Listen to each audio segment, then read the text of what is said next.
Hi friends, మన comedy hero ఉన్నాడు కదా, అగో అదే మరి. ఏం తెలియనట్టు చూస్తారే, అల్లరి నరేష్ అండి బాబు. మంచి యాక్టర్ కదా అతను. సరే మరి ఇక అసలు విషయానికి వచ్చేద్దామా. కామెడీ హీరోగా పేరున్నటువంటి అల్లరి నరేష్ గారి నుంచి మనం ఎక్కువగా ఏం ఆశిస్తాం? మంచి కామెడీ మూవీ కావాలని. సో అటువంటి తరుణంలోనే కామెడీ జోనర్ లో ఫుల్ ఫ్లెడ్జ్డ్ గా అల్లరి నరేష్ హీరోగా ఒక ఇంట్రెస్టింగ్ మూవీ వచ్చేస్తుంది. అదే రంభా ఊర్వశి మేనక. ఈ సినిమాకు కామెడీ గోస్ కాస్మిక్ అనే క్యాచీ లైన్ కూడా పెట్టారు. తాజాగా ఈ మూవీకి సంబంధించిన టీజర్ ఒకటి వచ్చిందండి. టీజర్ సూపర్ అనిపించింది. ఎంతలా అంటే మూవీ మీదే హైప్ వచ్చేలా చేస్తుంది. టీజర్ లో ఉన్నటువంటి కొన్ని పాయింట్స్ అయితే తర్వాత వచ్చేటటువంటి ట్రైలర్ కూడా అదే రేంజ్ లో ఉంటుందని, దీనికి తగ్గట్టుగానే సినిమా కూడా ఉంటుందని కాస్త ఆశించేలాగే ఉంది. ఈ ప్రొడ్యూడ్గా అల్లరి నరేష్ గారి కామెడీ టైమింగ్ ని కోరుకునే వారికి బెస్ట్ అనిపిస్తుంది. ఇక ఈ విషయానికి టీజర్ గురించి మాట్లాడుకుంటే, ఫస్ట్ నుంచి లాస్ట్ వరకు కామెడీ, ఫ్యాంటసీ, గందరగోళం ఇలా అన్ని కలిపి మంచి ఎంటర్టైన్మెంట్ ప్యాకేజ్ ఇవ్వడానికి వారు ప్రయత్నిస్తున్నారనే కనిపిస్తుంది.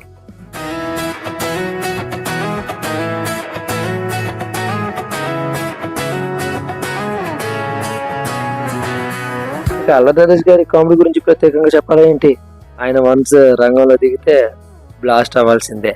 ప్రత్యేకమైన టైమింగ్ అతనిది. కామెడీ టైమింగ్ లో అతను కొట్టేవాడే లేడండి. అది మేమేంటి ప్రతి ఒక్కరు ఒప్పుకుంటారు. అయితే ఇక్కడ ఈ టీజర్ గురించి మాట్లాడుకుంటే, ఏదో స్వర్గలోకం భూలోకం అంటూ చాలా ఇంట్రెస్టింగ్ అనిపిస్తుంది. ముఖ్యంగా అల్లరి నరేష్ గారి ఎక్స్ప్రెషన్స్, డైలాగ్ డెలివరీ, పరిస్థితులకు రియాక్ట్ అయ్యేటటువంటి విధానం, ఇవన్నీ కూడా చూస్తుంటే పాత అల్లరి నరేష్ గారిని చూసేస్తున్నట్టే అనిపిస్తుంది. మంచి ఫీలింగ్ కూడా వచ్చేస్తుందండి. నాకే కాదు, టీజర్ చూసిన ప్రతి ఒక్కరికి కూడా ఆ ఫీలింగ్ కలుగుతుంది. సరే ఇక కథ గురించి మాట్లాడుకుంటే, సోషియో ఫ్యాంటసీ ఎలిమెంట్స్ తో తెరకెక్కుతున్న సినిమానే మనం చెప్పుకోవచ్చు. రంభా ఊర్వశి మేనక అనే టైటిల్ పెట్టడంతోనే కథలో ఏదో ఒక స్వర్గలోకం భూలోకం కనెక్షన్ ఉండబోతుందన్న క్యూరియాసిటీ మనకు స్టార్ట్ అయిపోద్ది. ఒక సాధారణ మనిషి జీవితంలోకి ఈ ఫ్యాంటసీ ప్రపంచం ఎంటర్ అయితే ఏం జరుగుతుంది, అక్కడ నుంచి ఎలా కామెడీ పండుతుంది, ఇలా పాయింట్ల మీద కథ నడిచేస్తుంది అన్న మనకు ఒక క్యూరియాసిటీ మొదలవుతుంది. ఇక హీరోయిన్, ఇతర నటీనటులు అలర్నెస్తో పాటు మొత్తం అందరూ బాగానే చేస్తారని అనిపిస్తుందండి.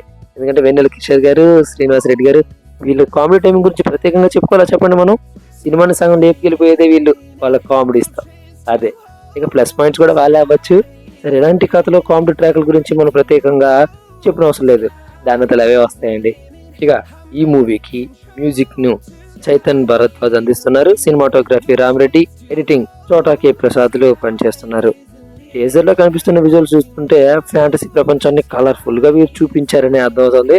సరే, ఒక్క మాటలో చెప్పాలంటే సినిమాకి ప్లస్ పాయింట్ అయితే మాత్రం కథను ఎక్కడా కూడా రివీల్ చేయకుండా కథ మీద ఇంట్రెస్ట్ ఉండేలాగా సినిమా మీద క్యూరియాసిటీ అయితే పెంచేశారండి. ముగ్గురికి, అదే రంభా ఊర్వశి మేనకాలకి అల్లరి నరేష్ క్యారెక్టర్ కి ఏంటి సంబంధం? అసలు భూలోకంలో ఉన్న ఒక వ్యక్తి జీవితంలోకి స్వర్గలోకం ఎందుకు వస్తుంది? అక్కడ జరిగే గందరగోళం ఏంటి? ఇలాంటి ప్రశ్నలు టీజర్ చూసిన తర్వాత నాకే కాదు, మీ అందరికి కూడా వస్తాయని అవుతుంది. టీజర్ అయితే సక్సెస్ అయిందండి. నెక్స్ట్ వచ్చే ట్రైలర్ మీద, సినిమా దాని మీద చాలా హైప్ పెంచేసింది. మొత్తానికి సూపర్ సూపర్ సూపర్. మీకు ఎలా అనిపించింది? అదే విధంగా ఈ టైప్ కథతో మన అల్లరి నరేష్ గారు అందరినీ మెప్పిస్తారని మీరు అనుకుంటున్నారా? టీజర్ ఎలా అనిపించింది? నచ్చిందా? సూపరా? అద్భుతమా? మరి ఇంకెందుకు ఆలస్యం? కామెంట్ బాక్స్ లో కామెంట్ చేసేయండి ఫ్రెండ్స్.